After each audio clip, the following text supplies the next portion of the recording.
So you probably know a little bit less about CrowdCentric. We're a New York-based company that helps businesses scale through collaboration. In addition to that, we also own and operate Social Media Week, which, as you probably know, is a leading media platform and worldwide event that takes place across 5 different continents around the world, including Europe, North America, South America, Asia, and Africa. Since 2009, we've been curating, capturing, sharing the most meaningful ideas, trends, and best practices with regards to technology and also social media's impact on business, society, and culture. A year ago, the President signed the Jobs Act, paving the way for a future where entrepreneurs and business owners can solicit investment via crowdfunding platforms. And while we're still waiting for the SEC to rule, I think it's apparent to all of us that we're living in a historic time, and the future of finance, investment, and also entrepreneurship is about to fundamentally change forever. And we've been writing about and hosting events on crowdfunding as part of Social Media Week for a few years now. And following the signing of the Jobs Act, we recognized that there was a need to elevate the conversation. And so in March, we began working with the leading crowdfunding platform, Crowdfunder, and also their CEO, Chance Barnett, to begin thinking about how we could serve the entrepreneurial community, startups, social enterprises, and small businesses by providing education and practical insights into how crowdfunding can help accelerate business growth. Today is the culmination of months of hard work, and we're incredibly excited to welcome you here this morning for the first CrowdFundx New York City. Hosting a conference like this wouldn't be possible without the support of our partners, including our presenting sponsor, American Express Open Forum, our longtime partner, Nokia, and the Nokia at Work team, the New School, who have very generously hosted us here today, also crowdfunder.com, who are actually the creators and hosts of the CrowdFundx Challenge, also our prize, media, and community and capital partners, and also the amazing speakers that will be gracing the stage over the course of the day. And finally, and most importantly, my incredible team who've worked really hard over the last few months to put this event together. So today, and I'm hoping you guys are ready for this, because we've curated a pretty intense and certainly very inspiring program for you.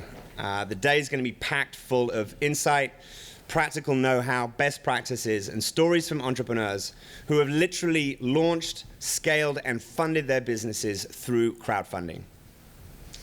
Our daytime activities are going to be followed by this evening's challenge event, which is a culmination of a 90-day challenge where hundreds of startups here in New York City, including small businesses, social enterprises, and early-stage startups, have entered a chance to win $25,000 in cash prizes, and also to actually potentially raise a round of investment via the Crowdfunder platform. Tonight we're going to see presentations from 15 finalists, including Dash, which is a connected car platform which uses technology to make the roads smarter, safer, cleaner, and more affordable. Thinks in the social enterprise category, which is solving a taboo issue for 2 billion women and girls around the world. And the SIL, which is a small business which hand pots plants and delivers them to your door. Tonight we're also going to be enjoying, and I'm hoping you're going to be able to stick around for this, some amazing cocktails from Bulldog Gin and beer from Brooklyn Brewery. So, stick around, or at least come back at around 6:30, where we're going to be sort of opening up the challenge event. All right, so what I want to do is just run through a few of the things that you guys are going to learn today, what we're going to be actually covering over the course of both the morning and afternoon sessions. So you're going to sort of get a sense of and learn the backstory on crowdfunding and the differences between equity and rewards-based models. You're going to glean practical tips on how to perfect your pitch to investors in your community. You're going to hear from entrepreneurs that have utilized crowdfunding to spur their companies forward. And you'll find out if VC or angel investment is right for you and how crowdfunding can change that. Also, you'll gain perspectives on how to mobilize your community to support your business, get a better sense of how to structure your day as an entrepreneur and all the workflow tools that are required to maximize productivity. You'll understand how traditional investment and crowdfunding could merge in the future, And hopefully you'll be inspired by business owners going outside the box and traditional models to grow their businesses. So who are we going to be hearing from? Outside, and also, I'm not sure where the other one is, there's actually a sort of a printed agenda. But I'm just going to sort of run through some of the kind of key highlights. So to kick us off this morning, Woody Ness and Chance Barnett are going to be talking about equity-based platforms and how they can open up business. This will be followed by Alejandro Cremendez from Rock the Post, who will give a talk on why new investment models are needed for small businesses. Following that, Sharon Chang will bring together crowdfunders, business leaders, and platform companies to talk about entrepreneurship in the age of digital empowerment. And after that, we're going to hear from David Rose, who's actually going to be giving a keynote talk on investment and the social web, which will then lead into a session which will address why we invest and understanding the risks and goals of equity investment. So that's basically our morning session, all right? So like hold on to your pants because it's going to get kind of pretty intense. Now, I'd love to sort of suggest that over lunch you'll be able to relax and take some time to kind of reflect on all the morning sessions. But honestly, we've packed in, I think, a pretty exciting amount of programming during lunch as well. So what we'd like you to do at the lunch break around 12 o'clock is go and grab your lunch, but come straight back in. And over here on the left side, we're going to be hosting American Express Open Forum Live, where we'll actually have 8 of today's thought leaders on hand to provide entrepreneurial advice. For those of you that don't know, the Open Forum platform is an advice sharing platform for entrepreneurs. You can learn more at openforum.com, but also over here we have iPad kiosks set up so that you guys can actually check out the Open Forum platform, learn a little bit more about it, and of course, sign up and create an account. All right. After lunch, so this is going into the afternoon session, we're going to hear from Jessica Matthews, who's going to talk about making a difference from idea to enterprise, followed by a session led by New York's EDC's entrepreneur in residence and also the CEO of Magnify, Steve Rosenbaum, who's going to help us understand how to present your ideas and how to shape your pitch. After this session, we have a workshop led by Nokia at Work with Anthony Mayfield from Brilliant Noise. This workshop's entitled Design Your Day, Productivity and Time Management for Entrepreneurs. It's actually something we hosted during Social Media Week here in New York in February. Hugely successful workshop, and sort of off the back of that, we decided to sort of adapt it specifically for entrepreneurs, but it's also actually part of a series of workshops we're producing with Nokia at Work, which we'll be hosting during Social Media Week this September, which if you haven't got in your calendars, the date for Social Media Week is the 23rd to the 27th of September. Unfortunately, we're not here in New York, but we will be in 9 other cities around the world. So go to socialmediaweek.org to check that out. All right, still with me? Good. So after the Design Your Day workshop, we will be then moving into the next session, Why Businesses Need a Crowd. This is actually a session that I'm going to be leading. We're very privileged to have the co-founder of Vimeo and the previous CEO of College Humor and now CEO of Busted Tees, joining John Foley, who's the founder and CEO of Peloton, which is a business which has successfully raised $250,000 to fund the manufacturing of their new product. He literally hit his target, his fundraising target, I think mid last week. So he's sort of fresh off the crowdfunding platform. It's going to be really interesting to sort of talk through, hit some of his experiences. After that, we're going to hear about social proof building and gaining trust in your community from Scott Rowan in the Open Forum, together with a number of other speakers who are going to be talking about community. And then to end the day, to wrap up this afternoon, we're really fortunate to have the New York City's mayoral candidate, Jack Hidary, who's going to be joining us to talk about why crowdfunding is important for New York's economic growth and prosperity. All right, on with the show. Actually, before we get on with the show, there's a couple of housekeeping things I should just sort of throw out. We are live streaming today, so if you interested and you want to just turn around and wave at your friends and family at home, you can. We're also using the CrowdFundx hashtag. The Wi-Fi access is the new school, and then it's CrowdFundx, just to sort of try and keep it as simple as possible. And obviously, as we always do with Social Media Week, we encourage you to engage in the conversation. So use the hashtag, ask questions, and also share some of the insights that our speakers are going to be sharing over the course of the day. All right, so on with the show, on with our first session. Please join me in welcoming Woody Ness, the author of Investment Crowdfunding for Dummies and partner at Crowdfund Capital Advisors, and Chance Barnett, the CEO of Crowdfunder. Thanks. It's great to be here. I live in Miami, so it's not usual that I fly to a place that's warmer than Miami. So kudos to New York City for pulling off something amazing like that. Good morning. Also, I've been to so many meetings in Washington, D.C. lately. They sort of start these meetings, particularly if someone from the SEC is there, that the words and what you're hearing is not necessarily the voice of the SEC and it represents their own. I just want you to know that the words that I'm going to say represent those of the entire industry. That's actually not true. So what you will hear are just my own personal opinions about what's going on. I need to condense what I'm going to say down to 10 minutes, so I did take notes. So I do apologize for that, but I will be speaking very frankly with Chance up here. So our journey to really for this started in Washington, D.C. It's been taken global now. We're working with the U.S. State Department and the World Bank, trying to help emerging markets and developing countries figure out how they can use crowdfunding to leapfrog the developed world in access to capital and spur entrepreneurship, innovation, and jobs. We've been to 20 countries in the past 12 months. Turns out that everyone globally is buying jobs. Well, almost everybody. You hear people like VCs who have the control over the pocketbook kicking and screaming, saying things like the average Joe just doesn't know how to play their game. Well, correct me if I'm wrong, but they are betting millions and we are betting hundreds. They control all the power with one single investment. We only enable innovation with collective smaller investments. We have less to risk, but as long as they control the power, they have more to gain. I'm not opposed to them. I think they play a very critically important role in follow-on financing.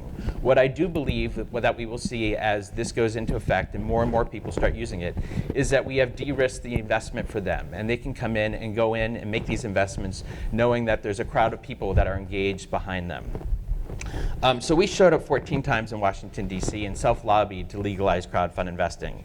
We showed up with a solution called the Startup Exemption. It was a 10-point framework to bring the securities laws to the internet age. We didn't show up to complain, but we came with a solution. It was a topic for a conversation. We showed up with a simple question. Why is it okay to give money to people with great ideas using the principles of crowdfunding, but it isn't okay to use those same dollars to invest in a startup or small business? We showed up talking about capital formation's role in creating jobs. We showed up with the argument that regulation doesn't scale down when it comes to capital formation, and that alone is hindering innovation. After all, it just doesn't make sense, and it didn't add up to us that you needed to spend $2.5 million to raise $250,000 of capital. We showed up with an argument that technology can help the SEC do a better job at policing the markets by creating funnels that control who enters and leverages the power of the crowd to decide who gets funded. And the big data that will come out of this will add clarity to the private capital markets unlike we've ever seen, as analysts come to the scenes and turn the data into trends, reports, and analysis. We showed up to discuss two pie charts. On the left, you had capital. On the right, you had jobs. Over here, when you look at the total capital markets, you see that over 90% of the capital in the public markets globally really goes into public companies. And rightfully so, they've got big infrastructures, they've got lots of cost centers, and they need to be able to support that. However, on the right side, when we're looking at the pie chart over here, and we're talking about jobs, as we go around the world globally, we're seeing that over 65% of the jobs come from small businesses. Less than 10% of the capital out there available for the people that create 65% of the jobs. That just didn't add up. So, just lost my space. That's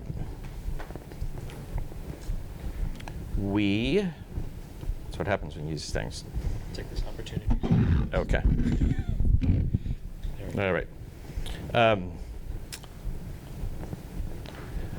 It's amazing how when you talk about jobs and you go there talking about something that everyone agrees upon, people can shift the argument and start talking about fear and relevancy.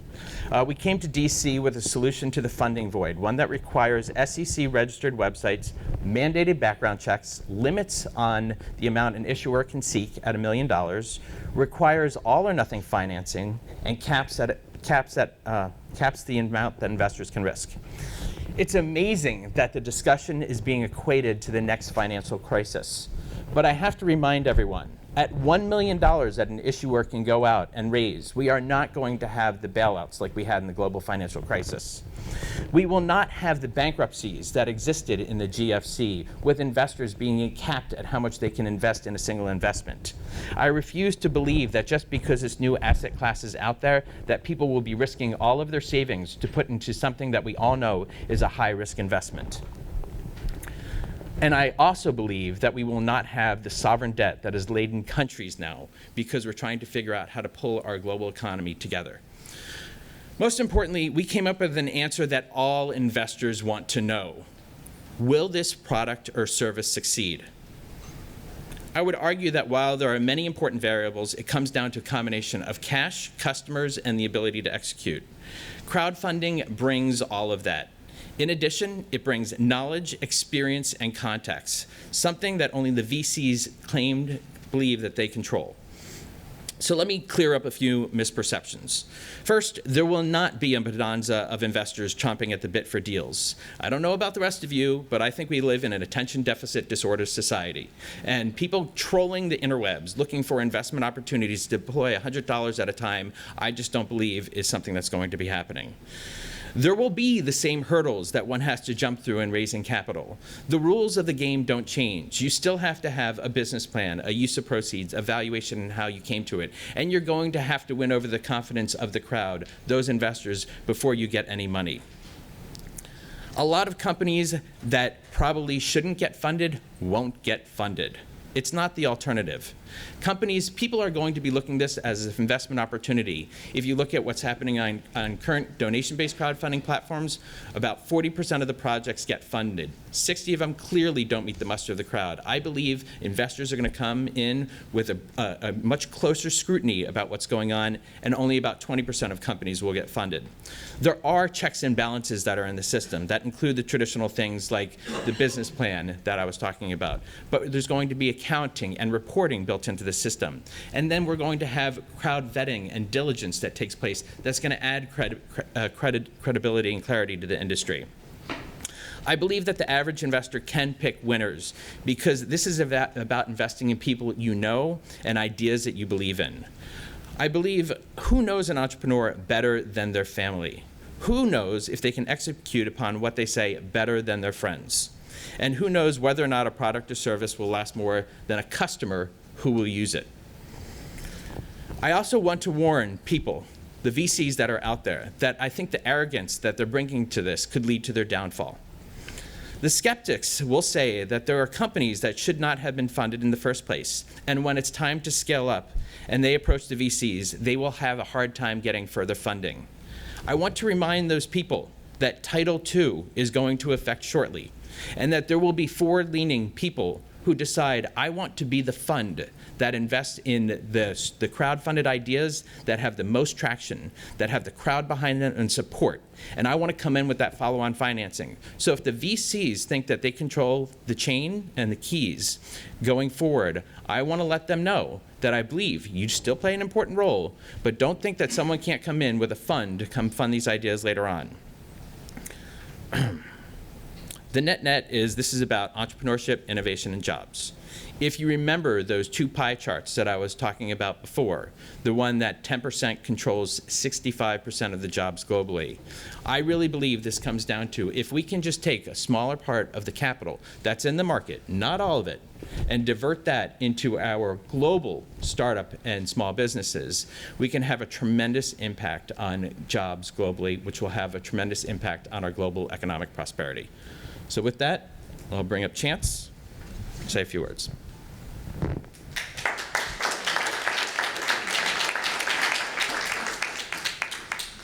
Good morning. Come on, good morning. How are you? All right. I'm really excited to be here. The first thing I wanted to say is a little gratitude. Gratitude for the New York community for coming together, for you being here, and for Toby Daniels and Social Media Week CrowdCentric for bringing us together. So a round of applause for them and their team.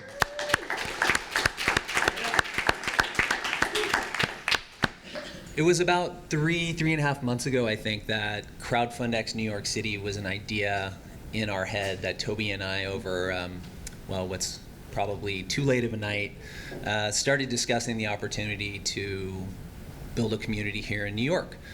At Crowdfunder, I've been focused on a couple of big things. One, part of the work that Woody really led and we participated in, which was the Jobs Act, specifically Title II and Title III for accredited investing and non-accredited investing in early stage ventures. But also, how do we localize that opportunity? And what I mean by that is, it's one thing if we're talking about investing online. That's a great story, that there's a sea of capital out there and how can we find a way to have it invested? Well, what I think is a great vision, and what I'm seeing today and what you're gonna see later in our pitch challenge, is that what really moves the needle, what's really gonna help us as a community, is to localize that effort and help each other. I believe that investors, or people who have the money to invest, don't necessarily just wanna go onto the web and try and bet on the coolest new thing. In fact, I believe that they wanna connect into their community, people that they can actually get to know, people that they could meet in person at an event like CrowdFundx New York City. And then they might consider this deeper, longer-term relationship, which is putting my money behind an entrepreneur and a team. That's at the essence of building community around new stage ventures. And that's really what we've focused on, and the reason being for CrowdFundx. We live in a very unique, exciting time. And so I want to share with you why I think we're so fortunate and what I think this localization opportunity like CrowdFundx New York City represents for us as a community. If it was even 10 years ago, the notion of having identity on the web that was trusted, that you could connect to, and that you knew were your real friends was not pervasive.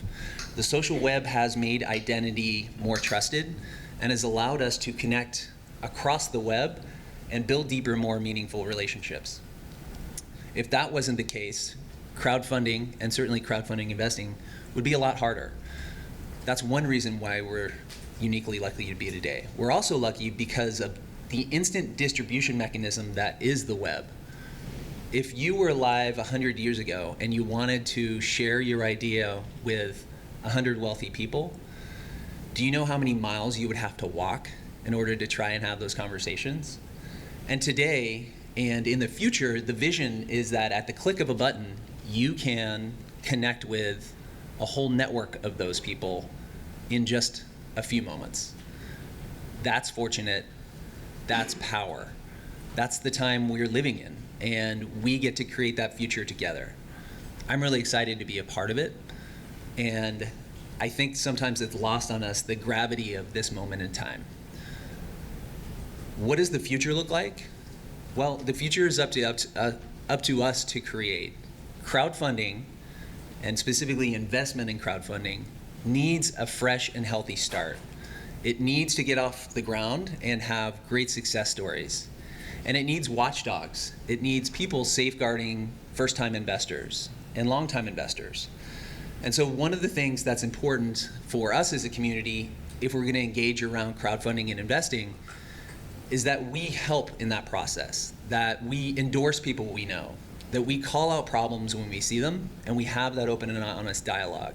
That's going to help us build this bolder future for crowdfunding among a community. So I'd like to invite you to make sure and check out all of the pitches that you'll see later today.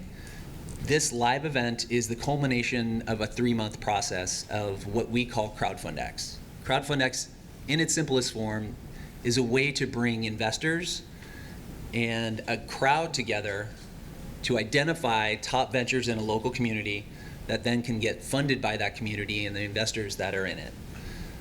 I want your help in supporting the entrepreneurs that are going to present later today. You might even be one of them. And I'd love for you to think about how you get to participate in this community. What is your role?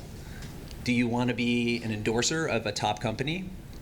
And would someone who's thinking about investing in that company really find value in that you know this person and that you endorse them in some way, that you're following their company? Are you interested in investing? How can you get to know and build a deeper relationship? Take it beyond just the web and reach out and contact and get to know an entrepreneur. And how can you, if you're an entrepreneur, learn about what raising capital is about other than just trying to find as many investor leads as you can? That's one of the most impactful things that I find that entrepreneurs have yet to really understand about the power of crowdfunding, is that it's not how many eyeballs can I get in front of, but how rich of a message can I create that really resonates with people, thus that really takes my message forward. So I'm really excited for all of the great education that's going to happen today, and I'm excited for the community that we're building here in New York City. So thank you.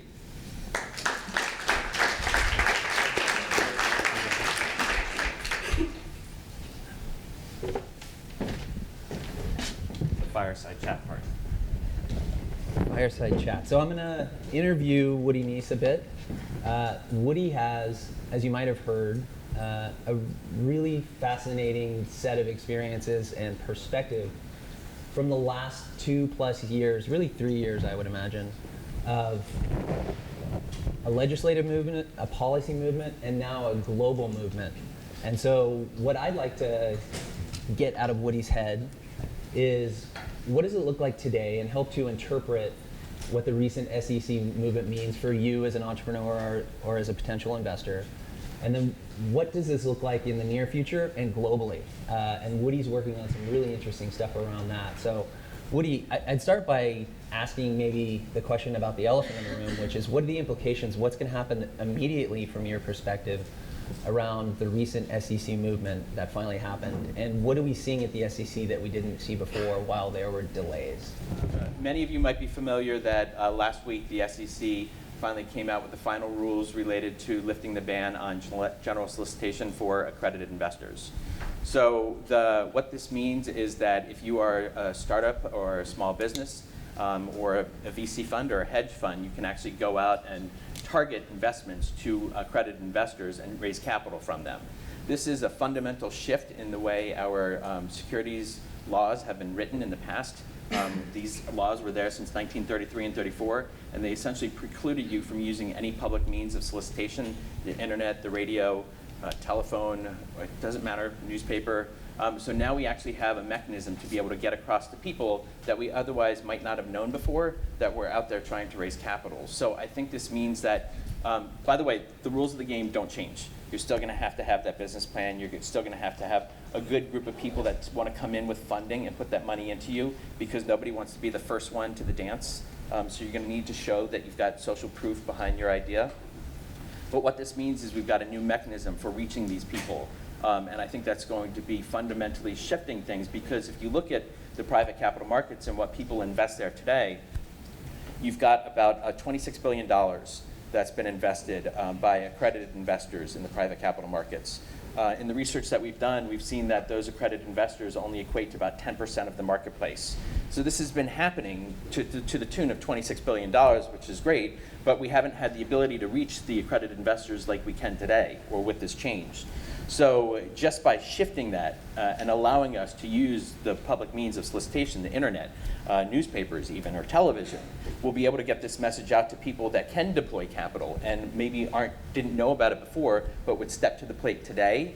So if we can move that needle just 1%, 2%, 3%, you can see how that's going to go from 26 billion up, and all that money can be funneled into people with great ideas. So as a tactical question, I'm an entrepreneur, I'm raising money. I can go out and now just start tweeting and posting on Facebook that I'm raising money, right? No. I would start that if you're smart about this, you would have counsel, and you would go to them and you'd find out what you can and cannot do. You wouldn't listen to your friends about what they did. This is one area that you do not want to mess up in. If you, securities, as we found, and I did not realize this until we started traveling globally, are one of the most regulated entities around the world, if not the most regulated entity. So it's very important that you cross your T's and dot your I's. It's very important that you seek legal counsel as you go down this path. It's very important that you don't just start tweeting that you're out there raising capital, because you just can't do that. You have to actually file a statement with the SEC 14 days before you can actually do this. Doesn't mean that they're going to approve it, but you actually have to file documents with them before you can do any of this. So make sure you follow all the rules that are out there. So to pull back to the discussion, and thanks for the on the ground tactical, what we can and can't do today. I want to pull back to one of the macro things that you were talking about, that is the larger trend. Over the last 7 years prior, we saw a 49% decrease in the number of early seed stage deals that venture capitalists funded. And over that same 7-year period, we saw a 28% increase in the number of seed stage deals that angels funded. What does that mean for crowdfunding? Well, let me look into my magic ball here, because a lot of what we're talking about is what will happen in the future. And I'd like to think that because we have this and because we've got signs like this, that it means things. But we'll, 5 years from now, we'll have a lot of great data to analyze and figure out if we were right or wrong. What I do believe it shows is that the people that are most connected to what's going on make smarter investments. VCs, again, they play a massively critically important role. They deploy a lot more capital than startups and small businesses in many cases need. But they aren't necessarily the ones that are closest to the entrepreneurs and live in their backyards. That's what makes angels such an important, pivotal part of this process as well, because they don't all live in Silicon Valley or New York City as well, and they can be the funders of many of these great ideas. I think when we take it to the next level, what we're going to be seeing is the angels got something right, and they realize, listen, I live around these people. I can oversee what they're doing. I can play an active part in the management of that business. Now let's layer upon that the crowd, and let's go to them and say, listen, if you're interested in this, you can now become an investor in this. Most likely these will be customers of the business. And so converting customers into investors is going to have just, I believe, a disruptive process, because people have a vested interest in the success of that business now. So they're going to be engaged in making sure that that business grows. If it's a restaurant that they fund, and I show up and say to you, Chance, where do you want to eat? You're going to say, at my restaurant. Because that's where we're moving it with this, is everyone's going to have a vested interest in the success of that business going forward. And I think we're going to see companies last longer. And to that point, there's an Australian crowdfunding platform called ASOB. And if you look at their data, the companies that were funded 7 years ago have an 83% survival rate, okay? So if you look at statistics here in the US, about 50% of companies fail after 5 years. So something's happening that's making these companies stick around longer. I would venture to say it comes from an engaged community of people that are not just your customers, but your investors as well. So let's talk about both sides of the table relative to investment via crowdfunding, both the investor and the entrepreneur for a moment, and then we'll talk about the larger global landscape.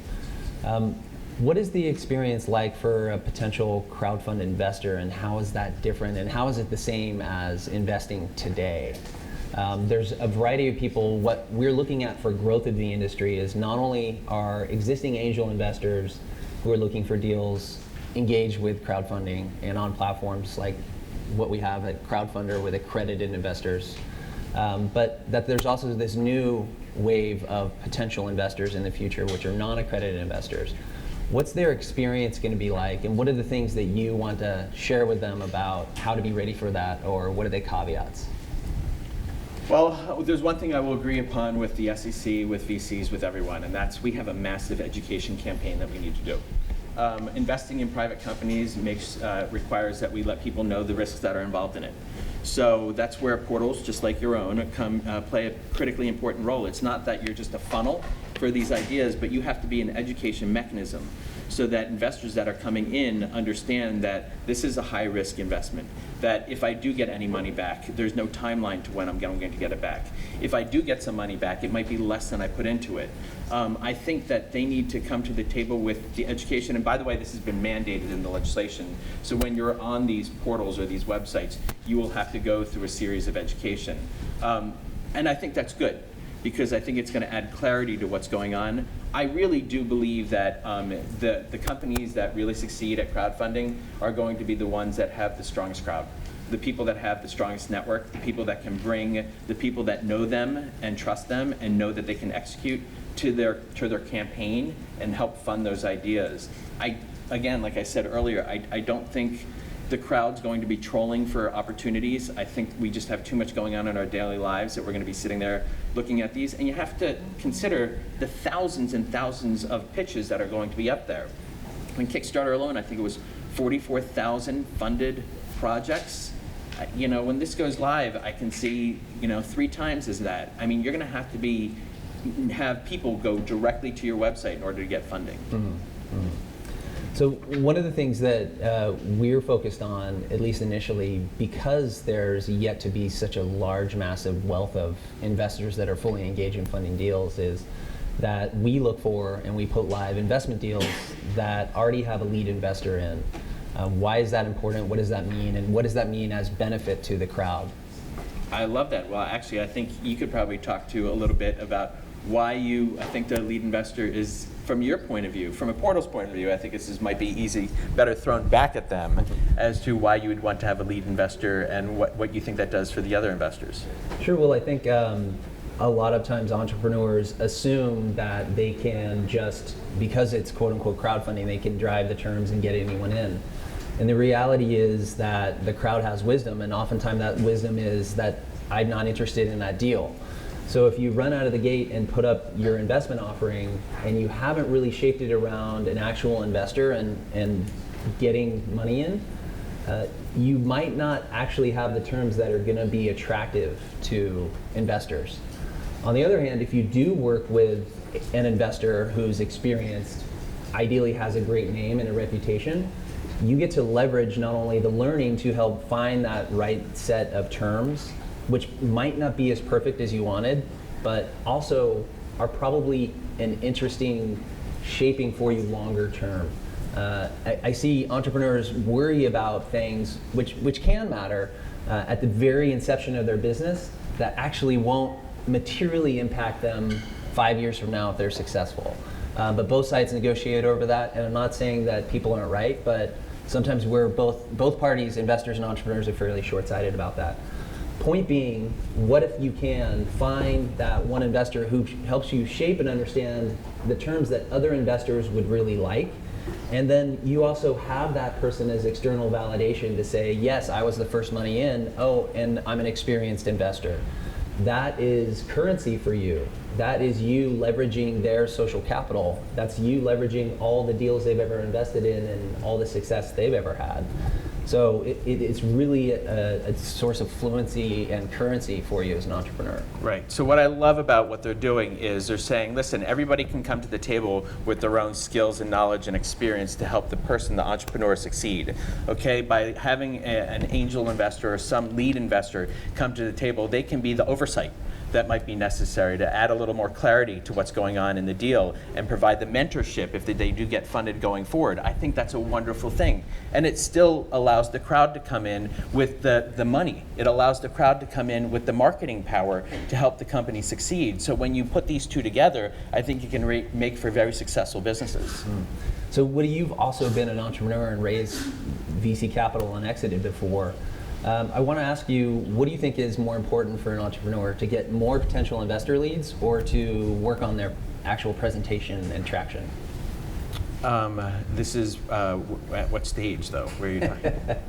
In your experience, was it, I just need to open a wider funnel and get more potential investors, or if you haven't closed dollars yet, or is the right pitch and the right story more effective than a wide funnel?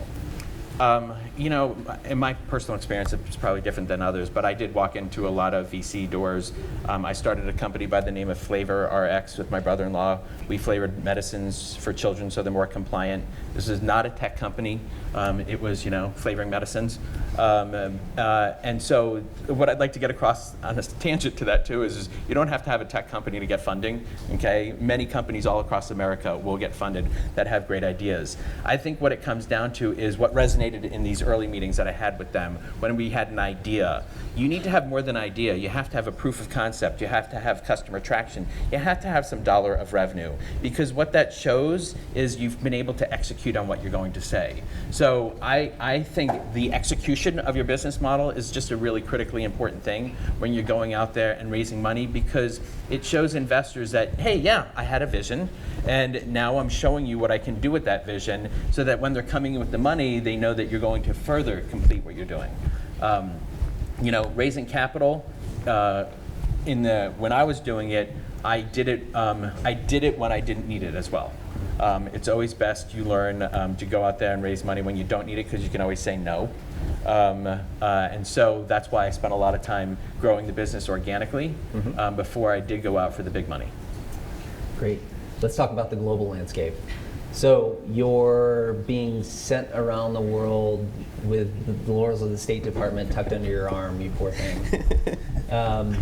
Tell me, what countries have crowdfunding legislation? Have they out-executed the US? And what do you think will kick off and be the brightest, shiniest markets that we'll see develop?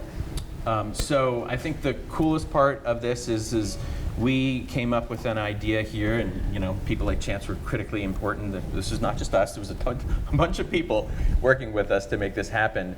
But what we did is we opened the eyes to the world that if we can get capital flowing to people with great ideas, we can spur innovation and create jobs. And I'm telling you, the world is buying jobs right now. The Middle East, we've been to Dubai 3 times in the last 6 months.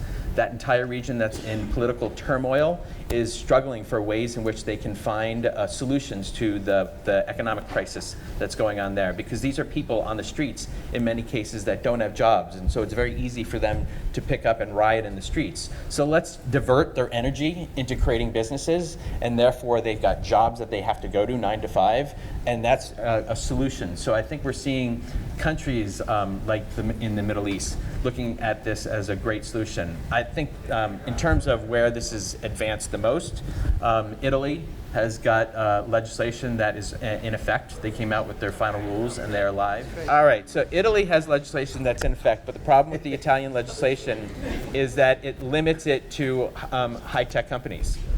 Quite frankly, I think the true opportunity in this is not with high-tech companies, it's with Main Street businesses. So people that haven't been able to qualify for traditional financing, where the banks have stepped out of the equation.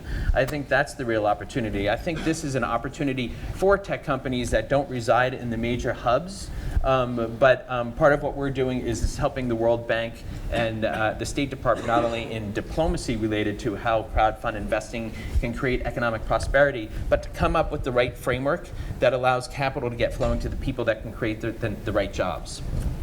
So it's unfortunate that we're out of time, because this is a subject that warrants a lot more attention. But Woody, thanks for your leadership in the Jobs Act and for sharing with us today. We're going to open up for actually questions. So we do have a few more minutes. We can just take questions. So if you have questions, start to think about them. I have one that I want to just sort of kick off with. So one of the things you just touched on was the fact that you don't have to be a technology company to necessarily kind of enter into the crowdfunding space. Could you share a few examples of some of the other sort of categories or business verticals where you think crowdfunding is going to have the most amount of impact? I'll start by saying there's just asset classes that people are used to investing in. Real estate is a really obvious one. What's great about real estate, which will, I think, accelerate really rapidly, is it doesn't go to zero if you're an investor. Well, usually not, unless the country burns down or something like that. So there's an asset behind it that you're investing in, which is different than a piece of software that ultimately might not have that much value.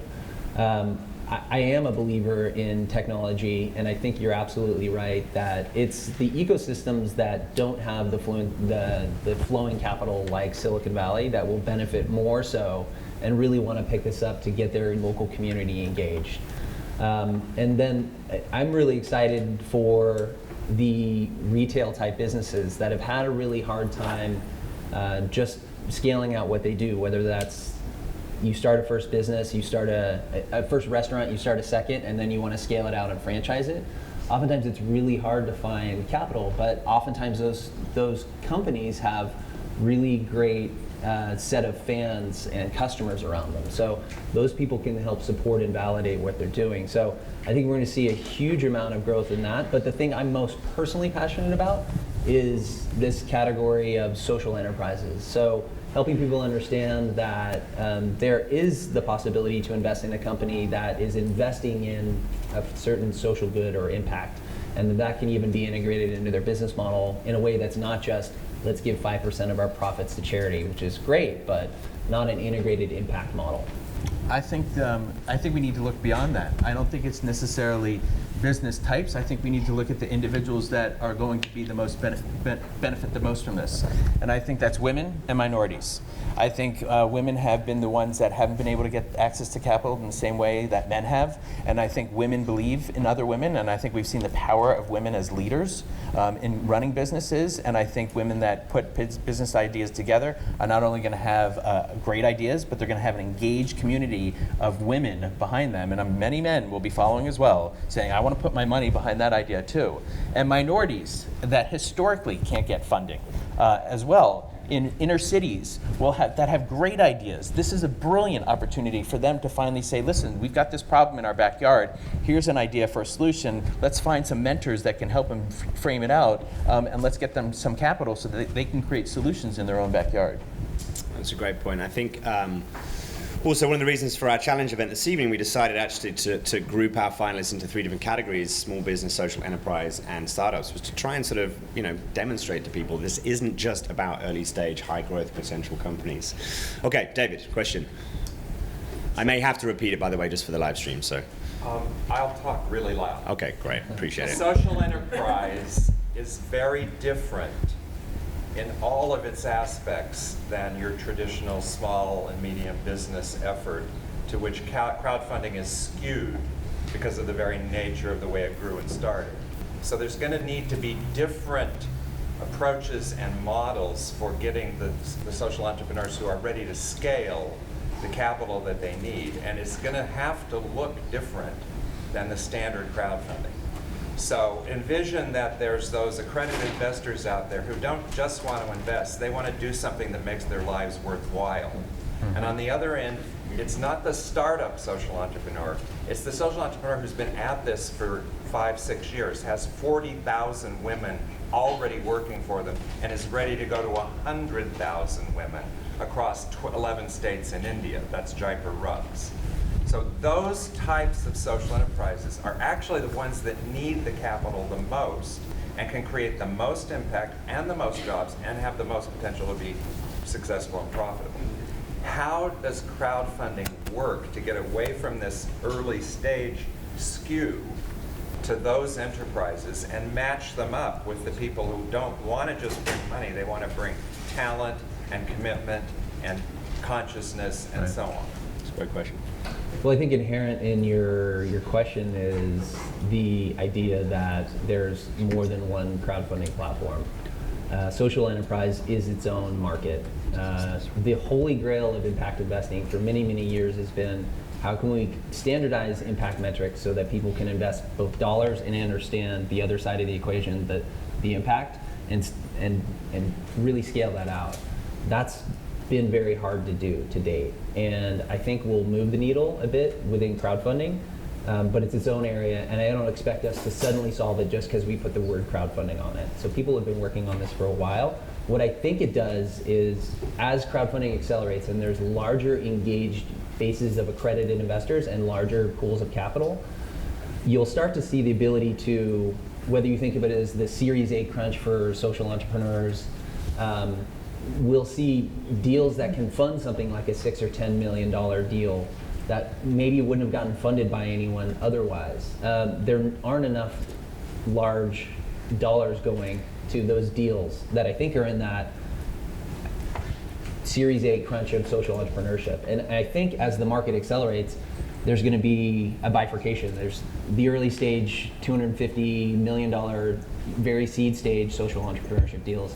And then there's a later stage. And those are hard companies to get funding for right now, as you're talking about. So that might be an area of specialty for certain platforms. And I'd love to see that.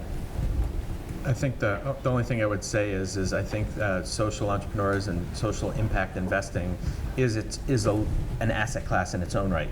I think it'll benefit from this because now we're bringing technology to the equation and allowing them to reach more people with the Title II and Title III crowdfunding that they couldn't do before, because it's that closed network today that exists. And so it can stand to get more capital in its own way. I'm not going to try and change the way that people go out there and raise awareness about this is you're doing it for more than just the return. But I think it will fit a certain niche in the marketplace. Awesome. You have a question here? Vladimir Baranov, supporter crowd computing. My question is with regards to the coming changes and SEC regulations. My understanding is a crowdfunding site, which is equity-based, will not be able to feature a select campaign and say this is a featured campaign or a favorite campaign, because there will be limitations as far as what can be pushed by the company for interest purposes. And my question is, will you be able to promote people instead of saying this is a featured company, check out this project, where this is a staff pick project, you say this is a staff pick individual, and will that be regulated? So, great question. Many nuances. We have to wait and see. And we're out of time. We have to see what the rules say, what the SEC comes up with. But we've had, I think, 14 meetings with the SEC. And this came up in a few of the meetings, and they repeated this over and over again. The person that's making the decision to highlight another person, what is that decision made upon? And are they then making investment advice? And if they are making investment advice, well, that's a regulated process. And so they were trying to come to grips with, are we promoting something in a way that should be regulated at that point? And if so, we need to understand what it is that they're trying to get across. So I don't know. If you're a broker-dealer, that's a funding, that's a portal, you can do whatever you want. But if you're a funding portal that is not a registered BD, I don't think you're going to be able to do any types of promoting like that. So to distill it down to what it means for a crowdfunding platform that's doing investment like Crowdfunder, with our broker-dealer involved, we can do that all day. We can curate all we want because we are doing that. We're taking a select set of deals and saying, this is who we think you should invest in. And the vision of the crowdfunding intermediary portal, which is for non-accredited investors, is the thing that was really challenged with how they shouldn't be allowed to do that because it's just about the crowd, and we don't want them as a non-broker dealer making this advice. So those are different. Time for one more question. Way up at the back. Nice and loud, please. You mentioned in regards to the required filing with the SEC, does that go for nonprofits as well, or is it a whole different way for nonprofits and nonprofits? Chance to tell you. Those aren't investment securities. There's not a promise of return for a nonprofit, at least none that I'm aware of, whether it's a 506(3)(c). So you're subject to a different set of things. You can go out and solicit people to invest in, or because they're not investing, to fund or to donate to your nonprofit. So you're not subject to these. So you should be tweeting, you should be posting on Facebook, hey, I want you to donate to my nonprofit. Yeah. I think there's an interesting question, and maybe we'll just use this as sort of as a way of wrapping up. Do you think there's going to be a significant amount of impact on the nonprofit space in regards to a shift in where donations are currently being made towards the social enterprise space as a result of the crowdfunding opportunities? I mean, I would hope so, and that's one of our goals, is that traditionally in the past, on a continuum of where money went, there was people who spent a lot of time cold, hard, tight-fisted capitalism and profit, and then once you made your money, then you could be nice and think about giving back. And what we're working towards is how do we find something that's not so binary in the middle ground. And there's things that only nonprofits can do. And there's things that are only scalable in the right way if they're more sustainable as a for-profit company. So yes, I believe it'll grow. It's also an area of innovation to think about how is a business sustainable and more scalable if you have impact yet profit. And so that balance is a delicate one, and very smart impact investors also help advise and help companies think about what that model is and how to do that. So I know there will be growth because there's more attention, there's more distribution, and I just think more importantly, it's going to be an area of innovation and of interest. And it's also overwhelming to me, you know, the largest group at Harvard Business School for young entrepreneurs is not tech startups. If it was 10 years ago, it would have been. It's social entrepreneurship. That's the largest like meetup group around there. So there's a coming tidal wave of change that people, whether it's because it's cool today or they really see the vision of that integrated into communities, that companies can be a guardian and a leader in community involvement. I think that's exciting and it'll definitely grow. Awesome. Okay, please join me in thanking Chance and Woody. Thanks, guys.